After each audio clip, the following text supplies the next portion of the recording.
வணக்கம். தமிழொலியின் மதிய நேர பிரதான செய்திகள். முதலில் தலைப்புச் செய்திகள். தொடரும் அனுரவின் வேட்டை, அடுத்தடுத்து சிக்கப்போகும் முக்கிய புள்ளிகள். தொடர்ந்தொன்றில் ஏற்பட்ட திடீர் தொழில்நுட்ப கோளாறு, பயணிகளுக்கு முக்கிய அறிவித்தல். நீரில் மூழ்கி ஒரே குடும்பத்தைச் சேர்ந்த அக்கா தம்பி உயிரிழப்பு. துறைமுகத்தில் சிக்கியுள்ள ஆயிரக்கணக்கான வாகனங்கள்.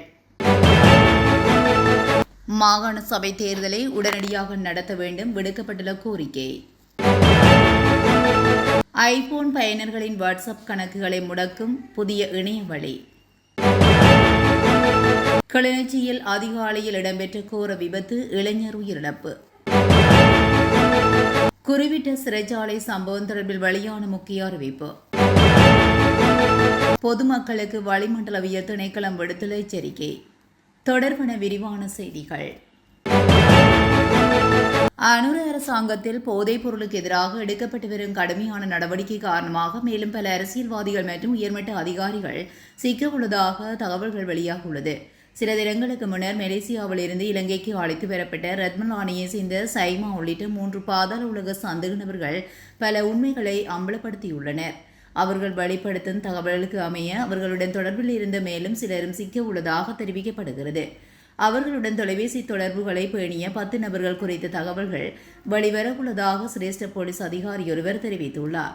மேலும் அவர்களுக்கு குற்ற செயல்களை செய்வதற்கு ஒப்பந்தம் வழங்கிய நபர்களையும் கைது செய்வதற்கு நடவடிக்கை எடுக்கப்பட்டுள்ளதாக அவர் குறிப்பிட்டுள்ளார். அத்துடன் இந்த குழுவினருக்கு ஆயுதங்களை வழங்கியவர்களையும் எதிர்வரும் காலத்தில் கண்டறிய முடியும் என அவர் நம்பிக்கை வெளியிட்டுள்ளார். கிக்கடுவில் இருந்து மருதானிக்கு செல்லும் தொடருந்தொன்றிலிருந்து இன்று காலை தொழில்நுட்ப கோளாறு ஏற்பட்டுள்ளது. பெருமலை தொடருந்து நிலையம் மற்றும் மக்கோண தொடருந்து நிலையத்துக்கிடையில் தொழில்நுட்ப கோளாறு ஏற்பட்டுள்ளது.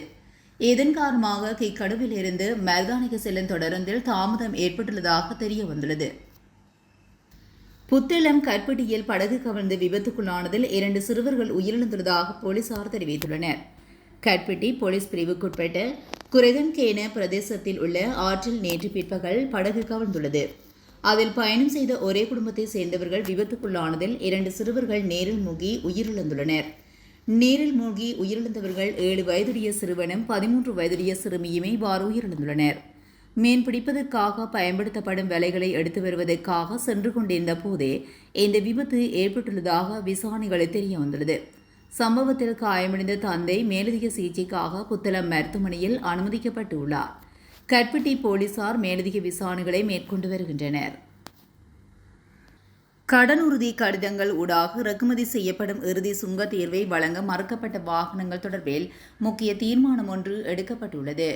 இதற்கு தீர்வு ஒன்றை பரிந்துரைப்பதற்காக இலங்கை சுங்க திணைக்களத்தினால் விசேட குழு ஒன்று நியமிக்கப்பட்டுள்ளதாக சுங்க ஊடக பேச்சாளரும் சுங்க பணிப்பாளருமான சந்தன புஞ்சிகேவா தெரிவித்துள்ளார்.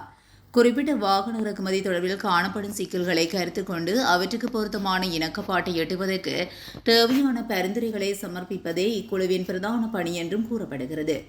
இதேவேளை ஹம்பாந்தோட்டை துறைமுகத்தில் உள்ள சுமார் 1025 இறக்குமதி வாகனங்களை இதுவரை இறக்குமதியாளர்கள் விடுவிக்கவில்லை என இலங்கை சுங்கம் அண்மையில் தெரிவித்திருந்தது.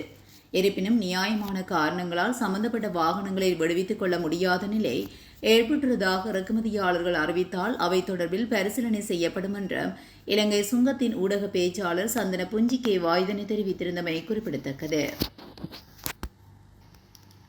மாகாண சபை தமிழ் மக்களுக்கு தேர்வு அல்ல, சமஷ்டி தீர்வே எமது நிலைப்பாடு என்று சட்டத்தரணியும் முன்னாள் யாழ்ப்பாண மாநகர முதல்வரும் தமிழ் மக்கள் கூட்டணியின் துணை பொதுச் செயலாளருமான விஸ்வலிங்கம் மணிவண்ணன் தெரிவித்துள்ளார்.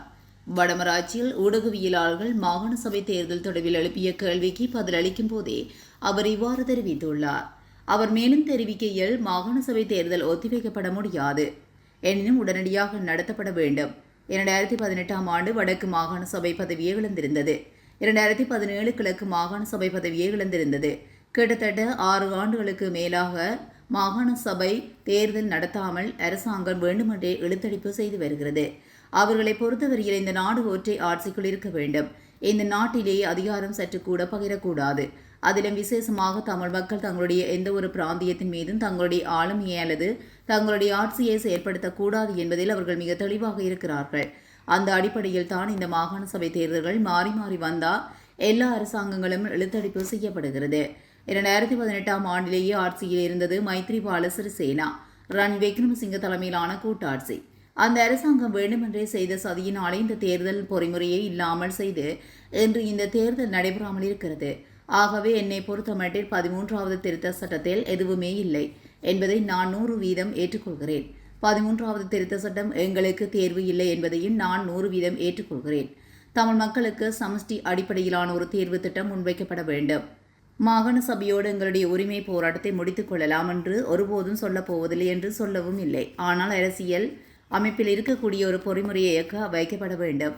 அந்த ஜனநாயக பொறிமுறையை இயக்க வைக்கப்பட வேண்டியது கட்டாய தேவை. ஆகவே மாகாண சபை தேர்தல் கட்டாயமாக வைக்கப்பட வேண்டும் என்பதை நான் ஆணித்தரமாக கூறிக்கொள்ள விரும்புகிறேன் என்று அவர் தெரிவித்துள்ளார். இலங்கையில் உள்ள ஐபோன் பயனர்களின் வாட்ஸ்அப் கணக்குகளை இலக்கு வைத்து ஜீரோ கிளிக் வகையிலான புதிய இணையவழி தாக்குதல் ஒன்று மேற்கொள்ளப்பட்டு வருவதாக இலங்கை கணனி அவசர பதிலளிப்பு குழுவுக்கு முறைப்பாடுகள் கிடைத்துள்ளன. பாதிக்கப்பட்ட நபர் எந்த ஒரு போலி இணைப்புகளையும் சொடுக்காத நிலையில் அல்லது QR குறியீடுகளை ஸ்கேன் செய்யாத நிலையிலும் அவர்களின் வாட்ஸ்அப் கணக்குகளை இணைய ஊடுருவிகள் தங்களின் கட்டுப்பாட்டுக்குள் கொண்டுவரும் வகையில் இந்த தாக்குதல் வடிவமைக்கப்பட்டுள்ளதாக தெரிவிக்கப்பட்டுள்ளது. பழைய iOS பதிப்புகளில் இயங்கும் ஐபோன்களே இந்த தாக்குதலினால் அதிகளவில் பாதிக்கப்படுவதாகவும் இலங்கையில் ஊடகவியலாளர்கள் மற்றும் வர்த்தக சமூகத்தை சேர்ந்த பலர் இதனால் பாதிக்கப்பட்டுள்ளதாகவும் தெரிவிக்கப்படுகிறது. எவ்வாறு ஊடுருவப்பட்ட வாட்ஸ்அப் கணக்குகள் மூலம் மற்றவர்களுக்கு பணம் வருமாறு கோரி போலி செய்திகள் அனுப்பப்பட்டு வருகின்றன. எனவே இந்த அபாயத்திலிருந்து தப்பிக்க ஐபோன் பயனர்கள் உடனடியாக தமது தொலைபேசிகளின் iOS பதிப்பையும் வாட்ஸ்அப் செயலியையும் அண்மைய பதிப்புக்கு புதுப்பிக்குமாறு இணைய பாதுகாப்பு நிபுணர்கள் அறிவுறுத்தியுள்ளனர்.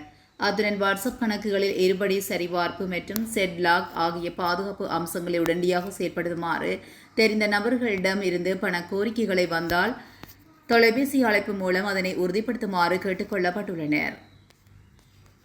கிளிநொச்சி ஏனையின் வீதி தொண்டமனாறு பகுதியில் இடம்பெற்ற வாகன விபத்தில் 21 வயது இளைஞர் உயிரிழந்துள்ளார்.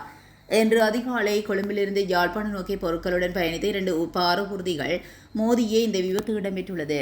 பாரவூர்தியை வீதியில் நிறுத்தி பொருட்களை இறக்க முற்பட்ட வேளை பின்னால் வந்த பாரவூர்தி மோதியே இந்த விபத்து இடம்பெற்றுள்ளது. இந்த விபத்தில் பாரவூர்தியின் உதவியாளரான 21 வயதான சத்யராசா சஞ்சயன் என்ற யாழ்ப்பாணத்தை சேர்ந்த இளைஞரை உயிரிழந்துள்ளார். மேலும் 28 வயதான சாரதி படுகாயங்களுக்கு உள்ளான நிலையில் கிளிநொச்சி மாவட்ட பொது வைத்தியசாலை அவசர சிகிச்சை பிரிவில் அனுமதிக்கப்பட்டுள்ளார். சம்பவம் தொடர்பாக கிளிநொச்சி போலீசார் மேலதிக விசாரணைகளை மேற்கொண்டு வருகின்றனர். குறிவிட்ட சிறைச்சாலையில் அண்மையில் இடம்பெற்ற கலவரத்தின் போது உயிரிழந்த 2 கைதிகளின் மரணத்துக்கான காரணம் வெளியாகியுள்ளது. நேற்று முன்தினம் இரத்தினபுரி பொது மருத்துவமனையில் நடத்தப்பட்ட பிரேத பரிசோதனையின் போது 2 கைதிகளும் பலத்த துப்பாக்கிச்சூட்டு காயங்களுக்கு உயிரிழந்தமை தெரிய வந்துள்ளது. பிரேத பரிசோதனை அறிக்கையின்படி ஒரு கைதி தலையில் ஏற்பட்ட துப்பாக்கிச்சூட்டு காயத்தாலும் மற்றொருவர் மார்பில் ஏற்பட்ட துப்பாக்கிச்சூட்டு காயத்தாலும் உயிரிழந்துள்ளதாக தெரிவிக்கப்பட்டுள்ளது. கடந்த வெள்ளிக்கிழமை குறிவிட்ட சிறைச்சாலையில் வெடித்த கலவரத்தில் 2 கைதிகள் உயிரிழந்ததுடன் 12 பேர் காயமடைந்திருந்தனர்.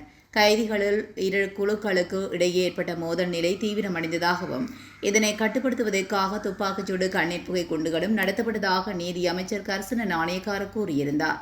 இதனையடுத்து நிலைமையை கட்டுப்படுத்த போலீஸ் சிறப்பு அதிரடிப்படை கலவர கட்டுப்பாட்டு பிரிவு மற்றும் இராணுவமும் வரவழைக்கப்பட்டன. இதற்கு முன்னர் நீர்கொழும்பு மகர மெகசின் மற்றும் பல்லன்சேன சிறைகளிலும் கலவரம் வெடித்துள்ளது. இதில் நீர்கொழும்பு சிறையில் ஏற்பட்ட கலவரத்தில் 10 சிறை அதிகாரிகளும் 10 கைதிகளும் உயிரிழந்தனர்.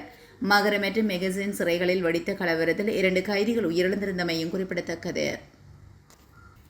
இடியுடன் கூடிய மழை பெய்யும் சந்தர்ப்பங்களில் பொதுமக்கள் மிகுந்த அவதானத்துடன் செயல்படுமாறு வளிமண்டலவியல் திணைக்களம் எச்சரிக்கை விடுத்துள்ளது.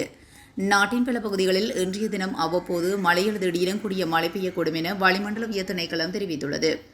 அதேவேளை மேல் மற்றும் சபரமுக மாகாணங்களிலும் கண்டி நுவரெலியா காலி மற்றும் மாத்தறை மாவட்டங்களிலும் அவ்வப்போது மழை அல்லது இடியுடன் கூடிய மழை பெய்யக்கூடும் என தெரிவிக்கப்பட்டுள்ளது.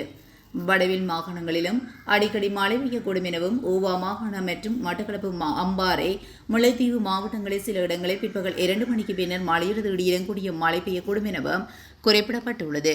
சிலாபத்திலிருந்து கொழும்பு மற்றும் காலியூடாக மாத்திரை வரையிலான கடற்பரப்புகளில் ஆங்காங்கே மழை பெய்யக்கூடும். தென்மேற்கு திசையிலிருந்து மணிக்கு 30 முதல் 40 கிலோமீட்டர் வேகத்தில் காற்று வீசக்கூடும். மாத்திரையிலிருந்து ஹமாந்தோட்டை ஊடாக பொத்துவில் வரையான மற்றும் சிலாபத்திலிருந்து புத்தளம் மன்னார் ஊடாக காங்கேசந்துறை வரையான கடற்பரப்புகளில் காற்றின் வேகம் அவ்வப்போது மணிக்கு 50 கிலோமீட்டர் வரை அதிகரிக்கக்கூடும். இதன் காரணமாக குறித்த கடற்பரப்புகள் அவ்வப்போது கொந்தளிப்பாக காணப்படும் என தெரிவிக்கப்பட்டுள்ளது. எனவே குறித்த கடற்பரப்புகளில் மீன்பிடி மற்றும் கடற்படை நடவடிக்கைகளில் ஈடுபடும் கடற்தொழிலாளர்கள் மற்றும் கடலோடிகள் அவதானத்துடன் செயல்படுமாறு கேட்டுக் கொள்ளப்பட்டுள்ளனர். தமிழொலியின் மதிய நேர பிரதான செய்திகள் நிறைவடைகின்றன. தொடர்ந்தும் செய்திகளோடு இணைந்திருக்க தமிழொலி ஊடகத்துடன் இணைந்திருங்கள். நன்றி, வணக்கம். தமிழொலி ஒரே பார்வையில் இன்றைய செய்திகளை உடனுக்குடன் தெரிந்து கொள்ள தமிழொலி யூடியூப் தளத்தை சப்ஸ்கிரைப் செய்து இந்த வீடியோ பிடிச்சிருந்தா லைக் பண்ணுங்க, கமெண்ட் பண்ணுங்க, ஷேர் பண்ணுங்க. மறக்காம கீழே இருக்கிற பெல் ஐகானை கிளிக் பண்ணுங்க.